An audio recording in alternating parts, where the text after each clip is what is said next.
बातमी नाशिकमधून आहे। गंगापूर धरणातनं पाण्याचा विसर्ग वाढवण्यात आलेला आहे। त्या ठिकाणी 2320 क्युसेकनं पाण्याचा विसर्ग सुरू आहे। धरण क्षेत्रामध्ये सुरू असलेल्या संततधार पावसामुळे पाण्याचा विसर्ग वाढवण्यात आलाय।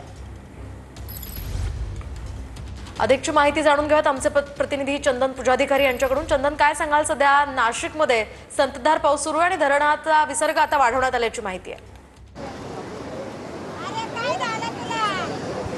नाही, खरं तर नाशिकमध्ये पावसानं गेल्या काही तासांपासून उसंत घेतलेली आहे। मात्र गंगापूर धरणातनं पाण्याचा विसर्ग जो आहे तो सातत्यानं सुरू आहे आणि त्यामुळे आता गोदाघाट परिसरामध्ये सकाळच्या तुलनेत अगदी थोड्याफार प्रमाणात या ठिकाणी पाण्याची पातळी वाढल्याचं बघायला मिळतंय।